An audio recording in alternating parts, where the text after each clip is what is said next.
La Segunda Guerra Mundial fue un conflicto militar global que se desarrolló entre 1939 y 1945.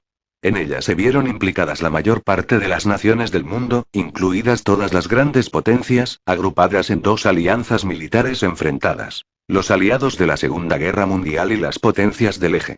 Fue la mayor contienda bélica de la historia, con más de 100 millones de militares movilizados y un estado de guerra total en que los grandes contendientes destinaron toda su capacidad económica, militar y científica al servicio del esfuerzo bélico, borrando la distinción entre recursos civiles y militares. Marcada por hechos de enorme repercusión que incluyeron la muerte masiva de civiles, el holocausto, los bombardeos intensivos sobre ciudades y el uso, por única vez, de armas nucleares en un conflicto militar, la Segunda Guerra Mundial fue la más mortífera de la historia, con un resultado de entre 50 y 70 millones de víctimas, el 2,5% de la población mundial. El comienzo del conflicto se suele situar en el 1 de septiembre de 1939, con la invasión alemana de Polonia, el primer paso bélico de la Alemania nazi en su pretensión de fundar un tercer Reich alemán sobre Europa. Esto produjo la inmediata declaración de guerra de Francia con la mayor parte de los países del Imperio Británico y la Commonwealth al Tercer Reich.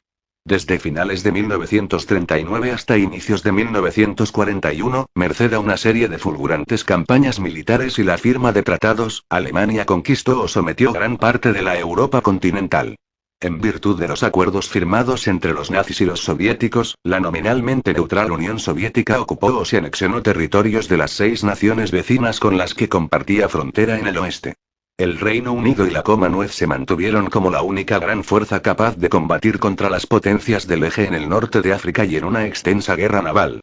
En junio de 1941 las potencias europeas del Eje comenzaron la invasión de la Unión Soviética, iniciando así la más extensa operación de guerra terrestre de la historia, en la que desde ese momento se empleó la mayor parte del poder militar del Eje.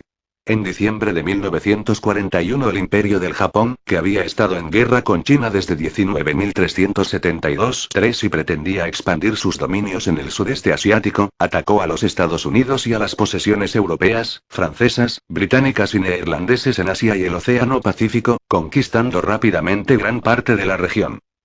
El avance de las fuerzas del Eje fue detenido por los aliados en 1942 tras la derrota de Japón en varias batallas navales y de las tropas europeas del Eje en el norte de África y en la decisiva batalla de Stalingrado. En 1943, como consecuencia de los diversos reveses de los alemanes en Europa del Este, la invasión aliada de la Italia fascista y las victorias de los Estados Unidos en el Pacífico, el Eje perdió la iniciativa y tuvo que emprender la retirada estratégica en todos los frentes. En 1944 los aliados occidentales invadieron Francia, al mismo tiempo que la Unión Soviética recuperó las pérdidas territoriales y ambos invadían Alemania. La guerra acabó con una victoria total de los aliados sobre el Eje en 1945 y la liberación de los prisioneros en campos de exterminio. La guerra en Europa terminó con la captura de Berlín por tropas soviéticas y polacas y la consiguiente rendición incondicional alemana el 8 de mayo de 1945. La Armada Imperial japonesa resultó derrotada por los Estados Unidos y la invasión del archipiélago japonés se hizo inminente. Tras el bombardeo atómico sobre Hiroshima y Nagasaki por parte de los Estados Unidos y la invasión soviética de Manchuria, la guerra en Asia terminó el 15 de agosto de 1945 cuando Japón aceptó la rendición incondicional. La Segunda Guerra Mundial alteró las relaciones políticas y la estructura social del mundo. La Organización de las Naciones Unidas, ONU, fue creada tras la conflagración para fomentar la cooperación internacional y prevenir futuros conflictos. La Unión Soviética y los Estados Unidos se alzaron como superpotencias rivales, estableciéndose el escenario para la Guerra Fría, que se prolongó por los siguientes 46 años. Al mismo tiempo declinó la influencia de las grandes potencias europeas, materializada en el inicio de la descolonización de Asia y África. La mayoría de los países cuyas industrias habían sido dañadas iniciaron la recuperación económica, mientras que la integración política, especialmente en Europa, emergió como un esfuerzo para establecer las relaciones de posguerra. Suscríbete para más vídeos, dejen su pulgar arriba si les pareció muy interesante. Sin nada más que decir, adiós.